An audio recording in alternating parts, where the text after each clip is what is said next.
apabila IHSG mengalami penurunan hingga lebih dari 8%. Yang bisa Anda lihat di layar ini IHSG turun mencapai 9,19% dan perdagangan langsung ditutup saudara.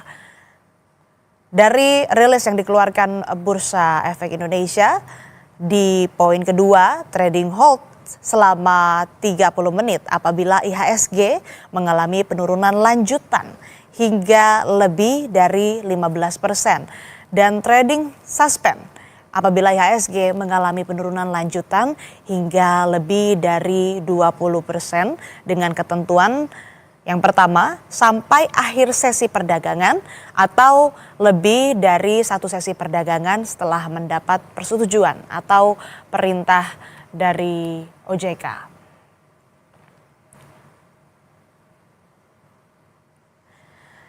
Kita kembali berbincang dengan Kepala Ekonom Bank Permata, Mas Joshua Pardede yang masih bergabung bersama kami di Breaking News Kompas TV. Mas Joshua, kita lanjutkan perbincangan ini dengan turunnya IHSG bahkan sampai trading hold.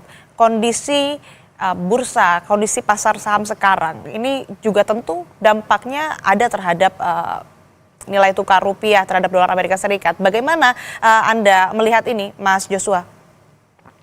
Ya, kalau kita lihat pasar spot hari ini pun juga cenderung mengalami pelemahan ya, mengikuti koreksi yang tadi kita lihat bersama di pasar saham dan juga pelemahan yang sudah terjadi juga di dalam beberapa hari terakhir ini di mata uang Asia. Namun seperti yang juga sudah disampaikan press release-nya oleh Bank Indonesia kemarin, di mana Bank Indonesia sudah melakukan offshore intervention ya dengan kalau kita lihat kemarin itu NDF one month ya dolar rupiah itu sempat 17.300, namun dengan offshore intervention yang dilakukan oleh Bank Indonesia, NDF itu kemarin sempat di bawah 17.000, sehingga harapannya kita melihat bahwa ada peluang juga bahwa untuk spot rupiah hari ini di mana memang harapannya bisa tetap terjaga di bawah 17.000 per dolarnya ya, dan dengan jadi artinya ini untuk menjaga lagi confidence level dari para investor khususnya ataupun para pelaku pasar ya, untuk menjaga stabilitas nilai tukar rupiah, karena tentunya stabilitas nilai tukar rupiah ini sangat krusial bagi pelaku ekonomi, baik itu eksportir, baik itu importir, dan juga ini sangat krusial juga bagi dampaknya kepada state budget ya, ataupun pada APBN ya, di mana kalau kita lihat asumsi nilai tukar rupiah di APBN 2025 itu di 16.000, tentunya setiap ada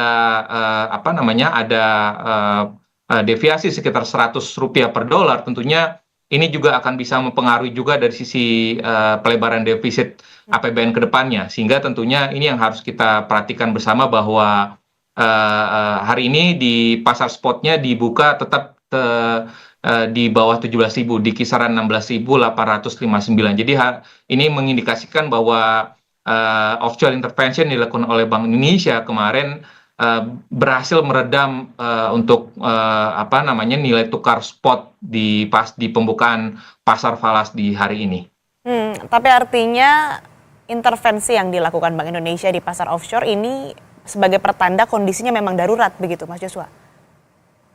Ya, tentunya kalau kita melihat dari pelemahan yang sudah terjadi di pasar Asia pada saat kita masih libur tutup, tentunya kebijakan yang diambil oleh Bank Indonesia ini ya tentunya sebagai langkah mitigasi ya. Dan itu juga sudah dilakukan oleh BI juga di hari ini dengan mengeluarkan peraturan BI nomor 2 2025 gitu ya. Artinya meskipun memang tetap terjadi pelemahan ya dibandingkan dengan rupiah kita, dibandingkan dengan sebelum penutupan libur Lebaran sekitar 1,77% ataupun hampir 300 poin, namun kami tetap melihat bahwa langkah stabilisasi yang dilakukan oleh Bank Indonesia ini untuk bisa menjaga confidence level dari dari pelaku pasar, dari para investor, sehingga ya tidak terjadi kepanikan yang berlebihan ya, karena harapannya negosiasi antara pemerintah Indonesia dengan pemerintah Amerika Serikat tetap berlangsung, namun juga stabilitas di pasar keuangan ini tetap terjaga dengan baik dan itu terus dilakukan oleh otoritas di pasar keuangan. Baik, Mas Joshua, kita kembali bahas lagi soal perdagangan saham hari ini yang sudah langsung trading hold, padahal baru dibuka. Nah, ini kan trading hold cuma sampai 30 menit. Gimana nih menenangkan pasar bahwa situasi ini sebetulnya tetap terkendali? Ya, tentunya tadi dalam press conference BI pun juga sudah disampaikan dengan sangat clear ya oleh direksi BI bahwa fundamental ekonomi Indonesia, saya sependapat bahwa ekonomi Indonesia masih relatif ada sisi positifnya ya.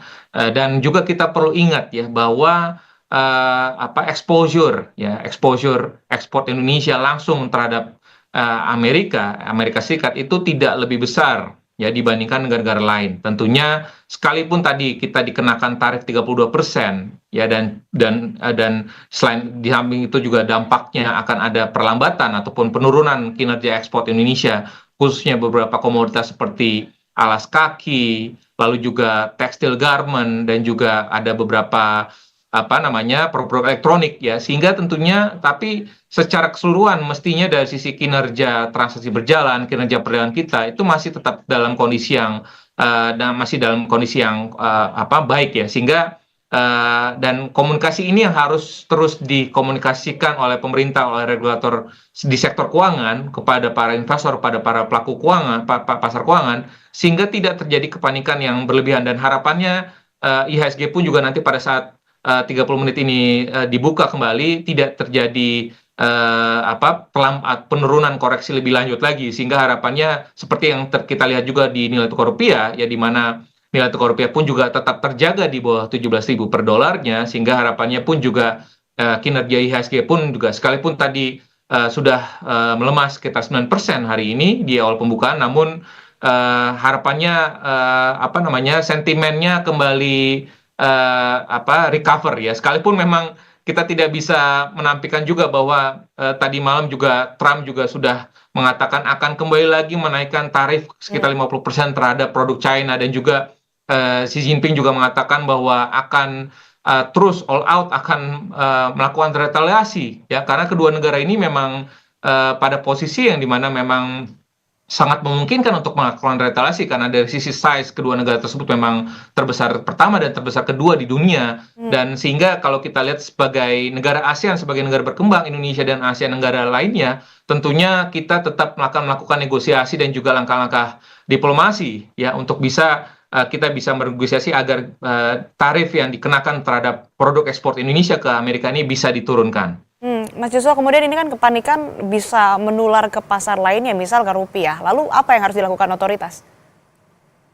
Ya, tentunya Bank Indonesia seperti yang sudah dilakukan ya, dan akan terus dilakukan oleh Bank Indonesia adalah melakukan langkah-langkah stabilisasi di pasar, di triple intervention-nya, di pasar spot dolar rupiah, di pasar domestic NDF dolar rupiah, dan juga di pasar SBN ya, dan itu saya pikir terus akan dilakukan. Dan juga langkah-langkah seperti kebijakan terkait dengan suku bunga, tentunya kalau kita mengikuti RDG bulan Maret terakhir yang lalu, bahwa Bank Indonesia pun juga masih mempertahankan suku bunga acuan di level 5,75%. Ini pun juga dalam rangka untuk menjaga stabilitas nilai tukar rupiah ya. Artinya kebijakan tambahannya lainnya pun juga penguatan kebijakan DHE yang sudah diluncurkan oleh pemerintah, dan juga misalkan capital flow management policies yang juga diharapkan ini bisa menjaga agar memperkuat cadangan devisa ya. Jadi kalau kita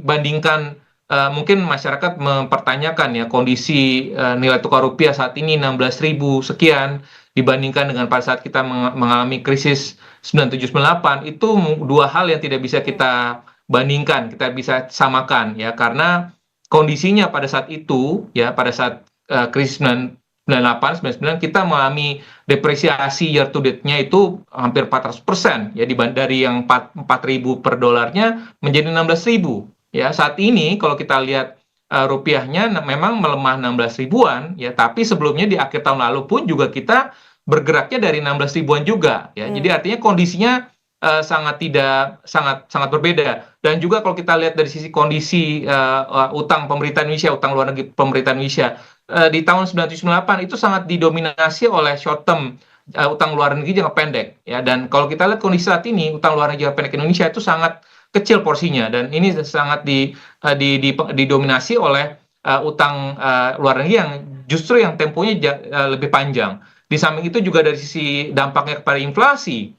Ya, inflasi saat itu juga meningkat, melonjak signifikan karena depresiasi rupiahnya lebih dari 400%. Dan kalau kita lihat inflasi yang juga nanti akan dirilis BPS di hari ini pun juga, ini diperkirakan pun juga masih akan berada dalam kisaran yang sesuai dalam target sasaran inflasi Bank Indonesia. Artinya sekalipun memang ada trade war, sekalipun tadi ada penurunan pertumbuhan ekonomi Indonesia, sekalipun memang ada permasalahan dari sisi daya beli masyarakat Indonesia, tapi kalau kita melihat fundamental ekonomi kita saat ini dibandingkan dengan 9798, semestinya kita harus bisa lebih optimistik dan tidak perlu terjadi kepanikan yang berlebihan ya. Dan itu saya pikir harus dikomunikasikan secara berkala oleh pemerintah, oleh otoritas sektor keuangan, dan juga oleh media ya, untuk kita terus mengkomunikasikannya kepada masyarakat, kepada halayak umum, bahwa kondisi fundamental ekonomi kita itu tidak sejelek 9798, dan juga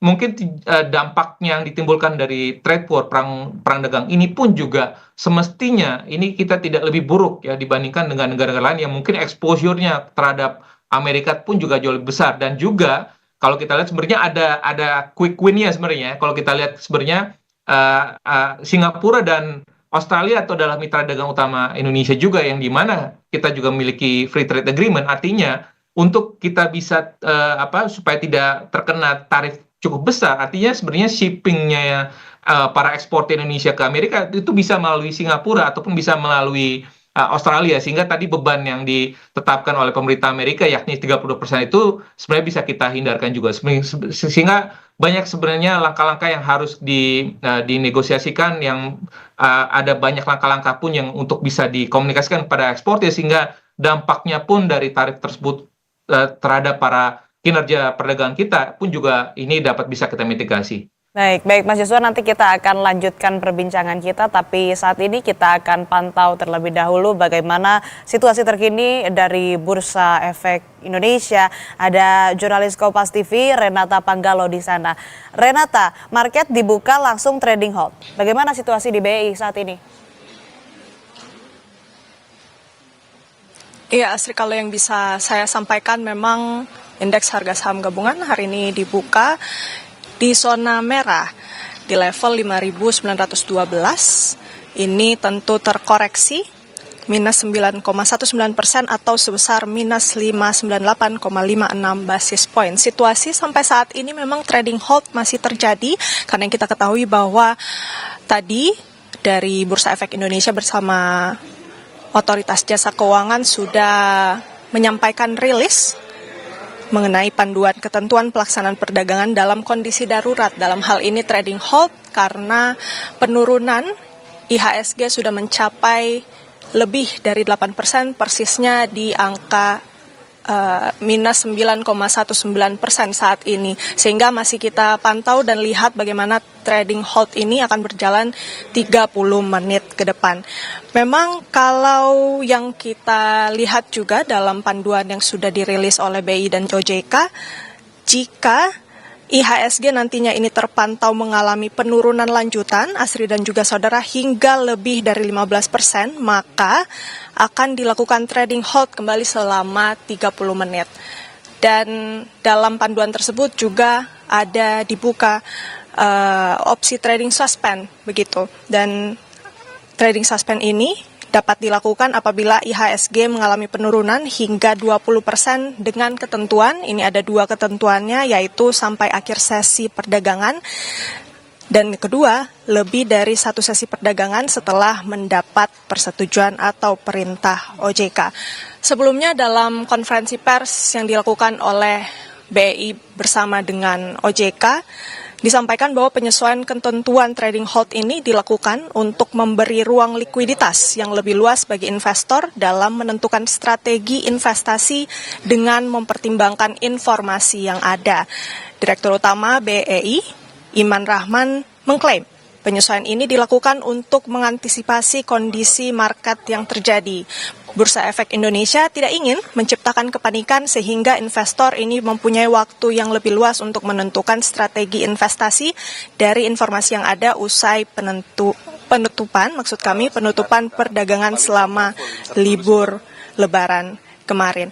Jadi masih kita pantau sampai saat ini sudah pukul 9 lewat 20 menit, Asri dan juga saudara. 10 menit ke depan kita akan lihat bersama-sama, tetapi memang kalau yang kita udah siap kalau mau lihat dari sentimen-sentimen yang ada, yang kemudian mempengaruhi indeks harga saham gabungan pada awal pembukaan pasar pada hari ini, sentimen utamanya, Asri dan juga saudara, ini memang adalah tarif resiprokal Trump sebesar 32%, yang kalau sesuai jadwal yang disampaikan oleh Presiden Donald Trump ini akan mulai berlaku pada 9 April mendatang. Namun Asri dan juga saudara, sebenarnya berdasarkan prediksi-prediksi dari analisis juga ada beberapa sentimen lain yang mempengaruhi ini juga, seperti pelemahan komoditas utama seperti batu bara, nikel, komoditas minyak sawit mentah, kemudian juga tembaga ini turun harganya, bahkan juga ada yang anjlok. Kemudian juga adanya sinyal yang diberikan oleh The Fed bahwa adanya potensi perlambatan ekonomi dan juga inflasi di Amerika Serikat, tentunya ini juga akan mempengaruhi sentimen daripada pelaku pasar. Dan Asri dan juga saudara, kalau kita melihat begitu ya, ataupun membahas bagaimana kemudian tarif resiprokal sebesar 32% yang akan dikenakan Amerika Serikat terhadap Indonesia ini, sebenarnya kalau kita melihat penjelasan dari laman Gedung Putih, tarif timbal balik Trump ini sebenarnya dilakukan untuk menyeimbangkan kembali arus perdagangan global. Jadi kalau bisa saya sampaikan juga skenarionya nanti seperti ini. Jadi sebenarnya nanti akan ada dua tipe atau dua kategori. Yang pertama ini adalah barang yang kemudian dikenakan tarif ad valorem. Misalnya jika sepatu made in Indonesia begitu ya, ini awalnya tarif ad valoremnya sebesar 12%, maka saat nantinya tarif resiprokal 32% ini akan dilakukan, maka harganya ini ataupun tarifnya ini akan diakumulasi. Jadi 12% tambah 22%.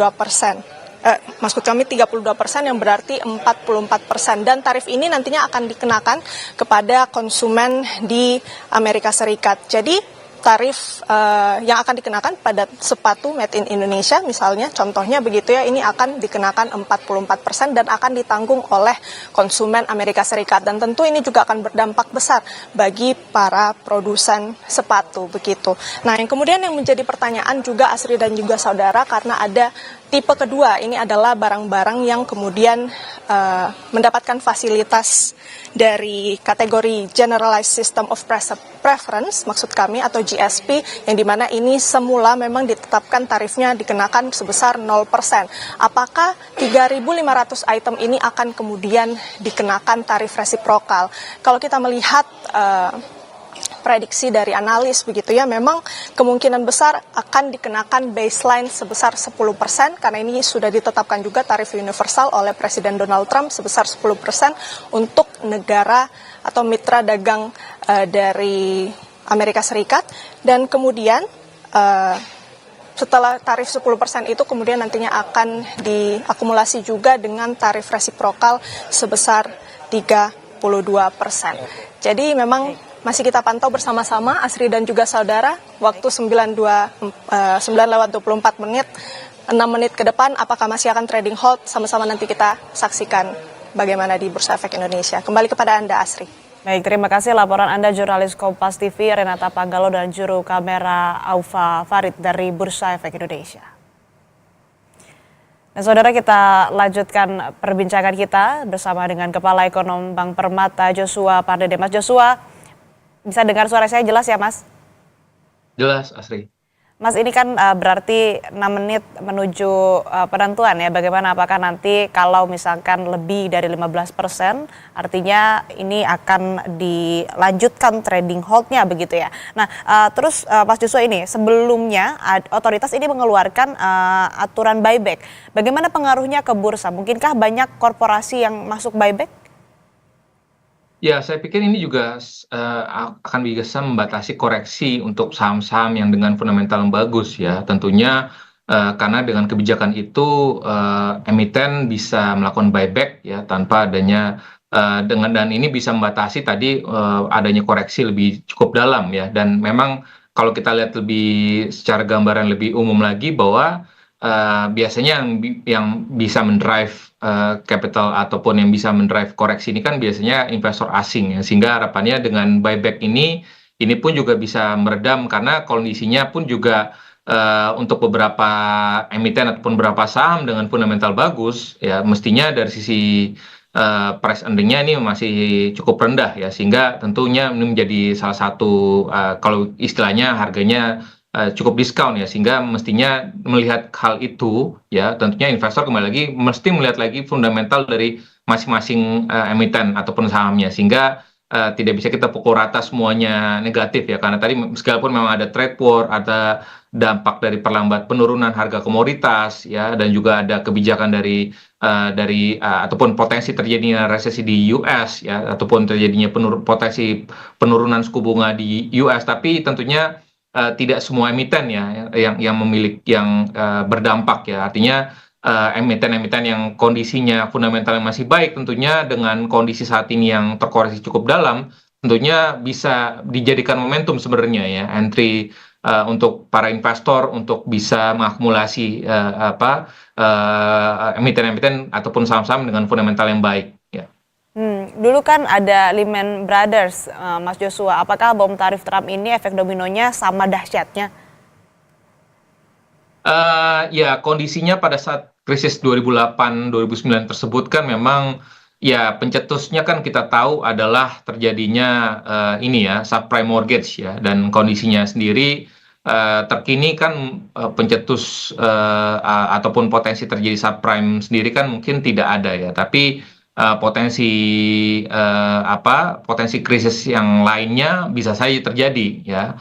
Namun kan kalau kita lihat kan sejauh ini potensinya datang dari apa source-nya ya, karena kalau kita melihat dari sisi fundamental ekonomi US sendiri ya saat ini ya sepertinya sih kondisinya kalau kita melihat data inflasi dan juga data tenaga kerja US sebenarnya ya kondisinya masih cukup baik ya, artinya kondisi krisis yang terjadi di 2008-2009 itu kemungkinan mungkin pencetusnya ataupun penyebabnya tidak sama ya untuk potensi terjadi krisis ke depannya gitu ya. Artinya ya tentunya kalau kita melihat apa yang bisa menyebabkan krisis saat ini ya, yang kinerja yang mengalami bubble ya, ataupun aset price yang mengalami kenaikan harga yang cukup signifikan saat ini pun juga saya merasa belum ada aset price yang mungkin naik signifikan, kecuali mungkin harga-harga safe haven aset ya, termasuk juga emas ya, tapi itu pun juga karena ada faktor risiko yang meningkat ya di pasar keuangan global, sehingga makanya investor pun juga cenderung shifting kepada safe haven aset termasuk juga emas gitu. Sehingga saya belum melihat adanya causes ataupun pencetus untuk krisis ke depannya. Oke, Mas Joshua, ini kan kemudian Presiden Prabowo hari ini akan menemui pelaku pasar. Sebetulnya keterangan seperti apa sih yang dibutuhkan market dari Presiden? Ya, tentunya yang kami harapkan adalah bahwa pemerintah ya tadi adalah terus melakukan negosiasi ya terkait dengan negosiasi diplomasi perdagangan agar tadi tarif resiprokal tersebut itu tidak sebesar itu ya, karena memang tarif yang sebenarnya yang kita terapkan kepada produk Amerika pun juga tidak sebesar itu juga sebenarnya kenyataannya. Dan juga di samping itu pun juga artinya pemerintah pun juga perlu memberikan kebijakan-kebijakan yang memang clear ya, komunikasi yang jelas terkait apapun kebijakan untuk menenangkan pasar, untuk bisa menstabilkan nilai tukar ya, untuk bisa mensupport pertumbuhan dari dalam negeri ya, karena itu yang terpenting ya, bagaimana dalam kondisi-kondisi global saat ini yang tidak sedang baik-baik saja, artinya kita perlu mempersolid domestik ekonomi kita, sehingga itulah menjadi salah satu kata kuncinya ya, artinya kebijakan pemerintah yang akan dikeluarkan ke depannya ini harus sejalan selaras sehingga tidak terjadi miskomunikasi, tidak terjadi kebijakan miskomunikasi ke depannya. Baik, pemerintah harus punya kebijakan yang clear yang menenangkan pasar dan tentu saja menjaga stabilitas rupiah. Terima kasih Mas Joshua Pardede, Ketua Ekonom Bank Permata telah bergabung bersama kami di Breaking News Kompas TV. Saya selalu. Terima kasih. Saudara, demikian Breaking News Kompas TV. Saya Asri Gunawan. Terima kasih. Sampai jumpa.